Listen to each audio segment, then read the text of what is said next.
उपाध्यक्ष महोदय, एक महत्वपूर्ण विषय पर आपने 193 के तहत इस विषय को आगे बढ़ाने के लिए मुझे अवसर दिया है। मैं आपका आभारी हूं।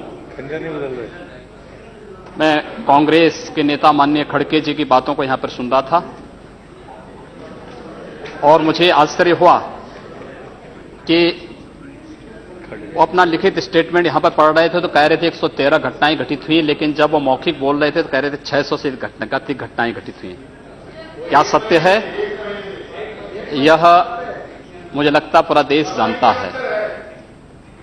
26 मई को श्री नरेंद्र मोदी जी के नेतृत्व में भारतीय जनता पार्टी नेतृत्व की सरकार ने शपथ ग्रहण किया था और इस देश के अंदर इस सरकार के आने के बाद आम जनता में विश्वास बहाली हुई और देखा जा सकता है शासन में, प्रशासन में। ये आंकड़े जो माननीय खड़गे जी यहां पर कह रहे थे, मैं उसके पीछे लेके चलता हूं और मुझे लगता है कि अगर ये आंकड़े वास्तव में स्वीकार करेंगे और सचमुच इस देश की सांप्रदायिक हिंसा से लोग चिंतित हैं, तो सांप्रदायिक आधार पर इन्होंने जो घोषणाएं की हैं पूरे देश से इनको माफी मांगनी पड़ेगी। महोदय, 2011 में न जिन प्रदेशों की घटनाओं की मैं जिक्र कर रहा हूं, न वहां पर और न केंद्र में ही भारतीय जनता पार्टी की सरकार थी, लेकिन इस देश में 580 घटनाएं घटित हुई, 91 लोग मारे गए और 1899 घायल हुए। इनमें सबसे अधिक उत्तर प्रदेश के अंदर 84 घटनाएं घटित हुई, 12 लोग मारे गए और 347 2011 में घायल हुए थे। दूसरे पर राजस्थान, दूसरे पर प्लीज खड़गे जी आप सुन तो लें, आपने जो कहा है। Don't provoke other, let him telephonically. आप सुन लीजिए ना। फंस गए डिबेट में आके फंस गए। महोदय, दूसरे नंबर पर महाराष्ट्र है जिसमें 88 घटनाएं घटित हुई। इसमें कांग्रेस नेतृत्व की सरकार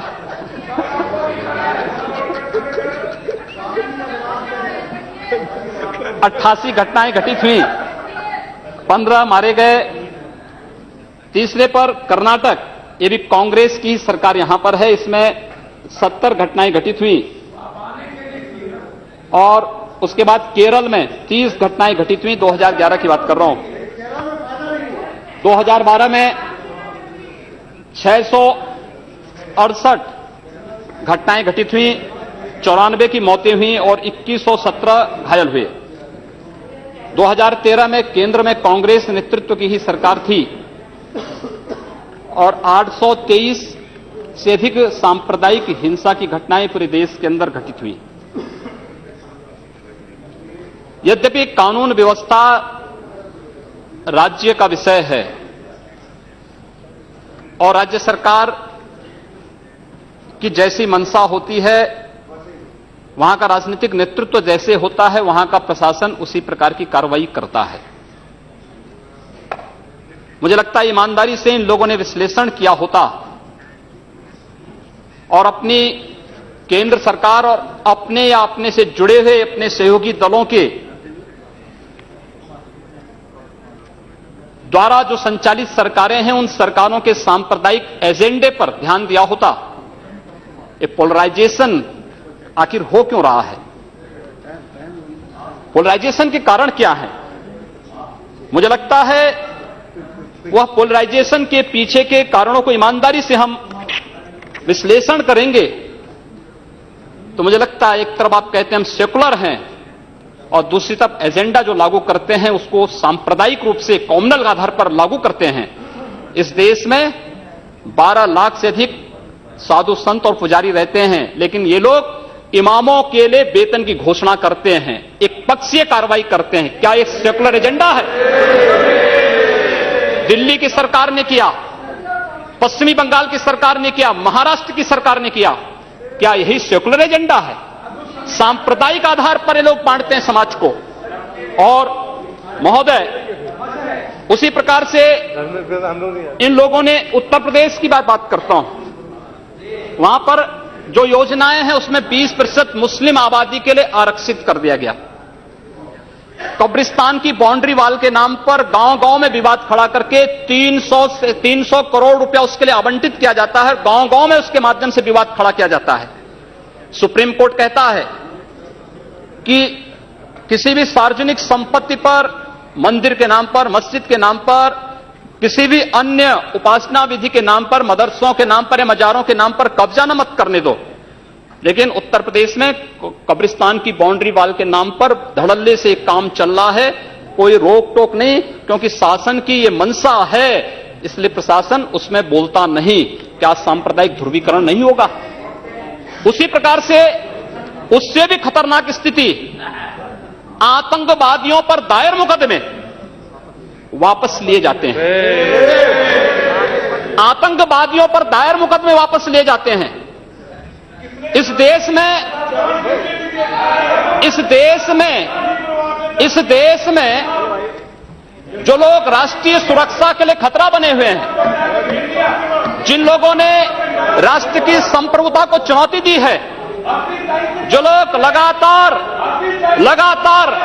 भारत की संप्रभुता को चुनौती दे रहे हैं और देश में हिंसा को बढ़ावा दे रहे हैं, उन लोगों पर दायर मुकदमे, चाहे वह राम जन्मभूमि पर आतंकी हमले का मामला हो या संकट मोचन मंदिर काशी में सीआरपीएफ कैंप रामपुर का मामला हो या गोरखपुर के सीरियल ब्लास्ट का मामला, रघुनाथ मंदिर, ये जितने भी मामले हैं, इन सभी मामलों में जिन आतंकवादियों के खिलाफ मुकदमे दर्ज हुए थे, उत्तर प्रदेश की सरकार ने वोट बैंक के लिए उन मुकदमों को वापस लेने का कुत्सित प्रयास किया। न्यायालय अगर बीच में नहीं होता तो संभवतः अब तक वे आतंकवादी बाहर छूट करके पुनः नरसंहार कर रहे होते, जिस प्रकार से उत्तर प्रदेश के अंदर और प्रदेश के अंदर हुआ है। और उसके बाद भी ये कहते हैं कि सांप्रदायिक हिंसा बनी रहे। महोदय, चर्चा का विषय होना चाहिए कि आखिर सांप्रदायिक कौन है? कौन है सांप्रदायिक? कौन सांप्रदायिक है? और मुझे लगता है इस पर चर्चा होना बहुत आवश्यक है। महोदय, जो हम लोगों ने जाना है, जो हम लोगों ने समझा है, इस सांप्रदायिक वह होता है जो कहता है कि मेरा इष्ट या मेरा देव या मेरा पैगंबर ही सर्वश्रेष्ठ है। उसके मानने वालों को तो जीवित रहने का अधिकार है, शेष को नहीं। मुझे लगता है वह सांप्रदायिक है। हिंदू जीवन दर्शन कभी इस बात की इजाजत नहीं देता। हमने किण्वंतो विश्वारंभ का संदेश दिया था, हमने सर्वे भवन्तु सुखिनः का संदेश दिया था, हमने तो इस देश के अंदर एकम सद विप्रा बहुधा वदन्ति की बात कही है। जियो और जीने दो पर विश्वास हमारा दर्शन करता है। और दुनिया की कौन सा मजहब और कौन सा ऐसी कौम है जिसको विपरीत परिस्थितियों में हिंदू दर्शन ने अपने यहां शरण न दी हो, उसको फलने फूलने का अवसर न दिया हो? कौन सा ऐसा है दुनिया के अंदर?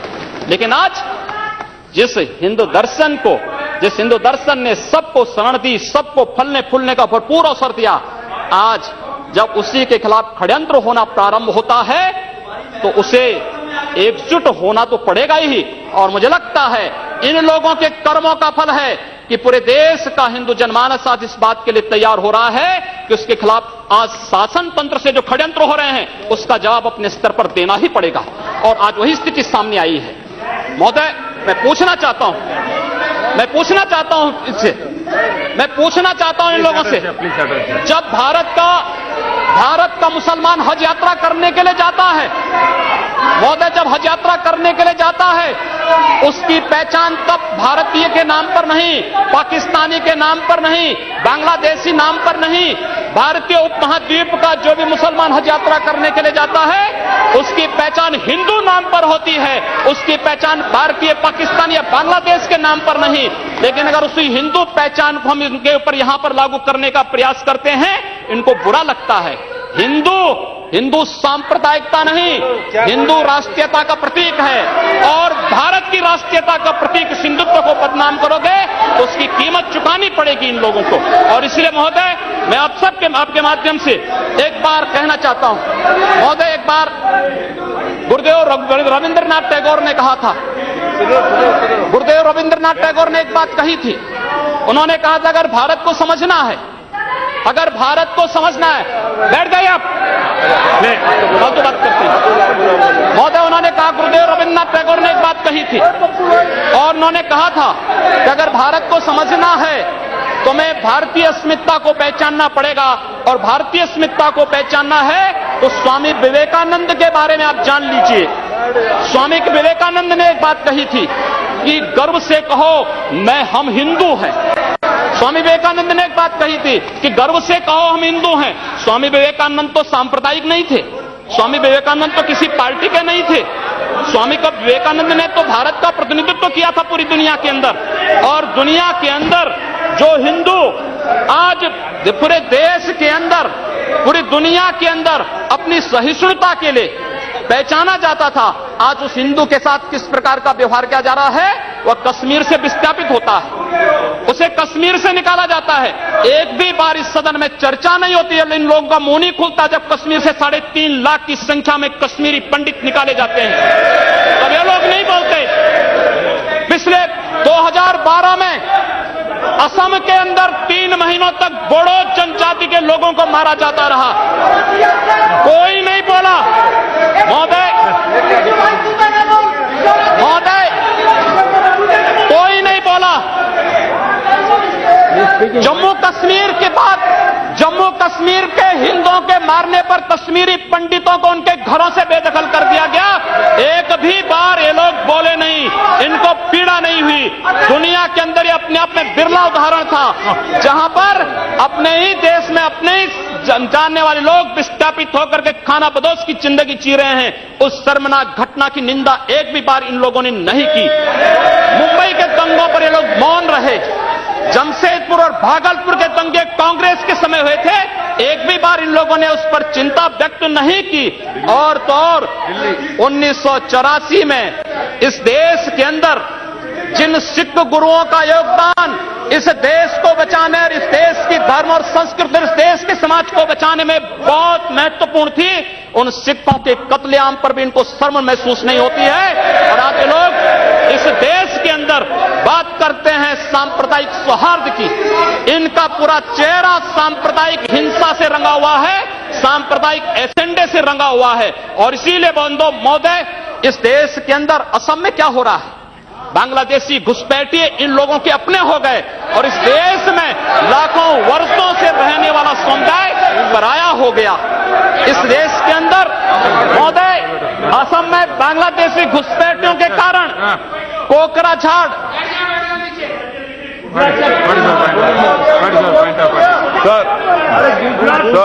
Which rule? What you want to? Under Rule 376, sir, the honourable member, while giving statement in his speech, he mentioned about communal rights. I request you that 2011 he has given a figures. Those are wrong figures. No, he has completely forgotten 10 to 2013. No. My question was there, sir. You cannot give wrong figures. Gujarat was the highest number followed by Madhya Pradesh. I have my question over here answer. I request you to check the record. Please. Sir, Please take it. Please. Say. No. Please.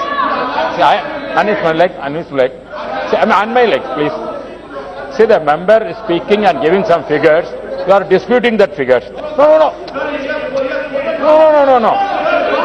In your speech you can say there is no ruling. There is not out of.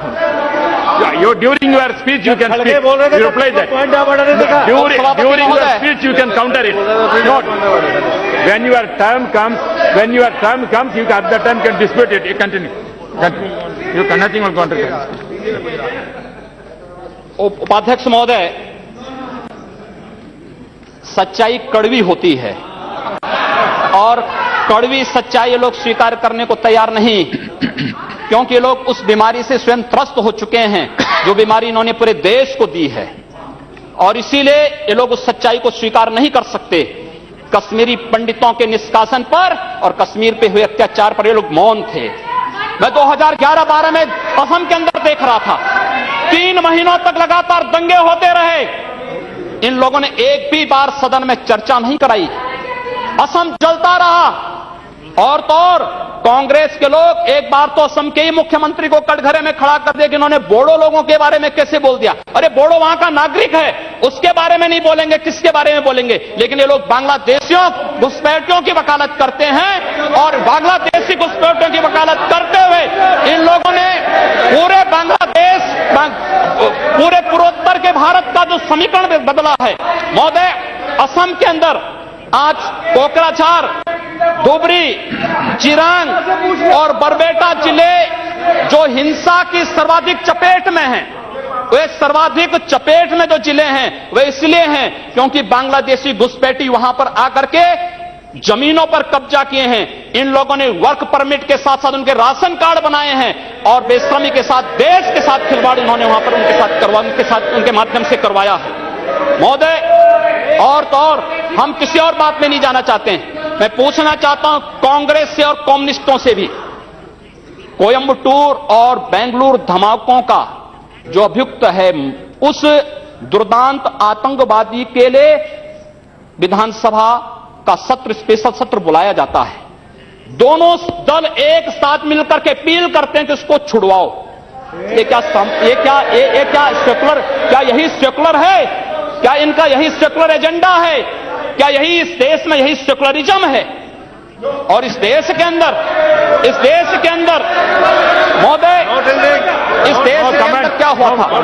Let him speak. हम भूले नहीं। Yes, respect. महोदय, 11 अगस्त 2012 को मुंबई के आजाद मैदान में जो कुछ हुआ, महोदय, आजाद मैदान की घटना क्या थी? आजाद मैदान में रोयांग मुस्लिम जो बर्मा में थे, उनके बीच में और वहां के बौद्धों के बीच में वहां पर हिंसा हुई, दंगे हुए। ये मामला म्यांमार का है, भारत का नहीं। लेकिन म्यांमार की घटना में दंगा कहां होता है? आजाद मैदान मुंबई में। ये लोग मौन रहते हैं, वहां शहीद स्मारक तोड़ा जाता है, पुलिस के जवानों को मारा जाता है, मीडिया कर्मियों को मारा जाता है। उनके साथ साथ पुणे में दंगे हुए, उनके साथ उत्तर प्रदेश के अंदर बरेली में, लखनऊ में, कानपुर में, इलाहाबाद में दंगे हुए। ये लोग मौन रहे, इन लोगों ने कभी उस पर आवाज नहीं लगाई। ये लोग मौन रहे उस घटना पर। ये वही लोग हैं जो आजाद मैदान की घटना पर मौन थे और बाबा रामदेव पे, उन सत्याग्रहियों पर ये लोग रामला मैदान पर लाठी चार्ज करके बेशर्मी के साथ वंदे मातरम का गान करने वाले देशभक्तों पर लाठी चार्ज करते हैं। ये लोग देश के अंदर सांप्रदायिक हिंसा की बात करते हैं। सांप्रदायिक हिंसा किसने फैलाई है? कौन फैला रहा है इस देश के अंदर? कौन इस देश के अंदर सच्चर कमेटी के नाम पर समाज को बांटने का कार्य कर रहा है? इन लोगों ने सांप्रदायिक आधार पर 1947 में देश को बांटा है और आज पुनः देश को बांटने की साजिश के तहत पाकिस्तान के एजेंडे पे ये लोग कार्य कर रहे हैं। और इसलिए महोदय, जब उत्तर प्रदेश के अंदर की जो घटनाएं आई हैं, उन घटनाओं पर अगर आप नजर डालेंगे महोदय, जो घटनाएं हुई हैं, उन घटनाओं के बारे में अगर मैं आपके सामने रखूं तो घटनाएं अपने आप में चौंकाने वाली घटनाएं हैं। और वे चौंकाने वाली घटनाएं कितनी खतरनाक हैं। Sir, Rule 380. I'm quoting. What is the point of order? No, I will ask. Rule 3. Sir. I am raising a point of order. While speaking, the member already made a defamatory statement. Yes. If the speaker is of the opinion that words have been used in debate which are defamatory or indecent or unparliamentary or undignified, he used the word that we already raised the issues of communal violence. We are not against anybody. We want a secularism to be maintained in this country. Therefore, we made a discussion. But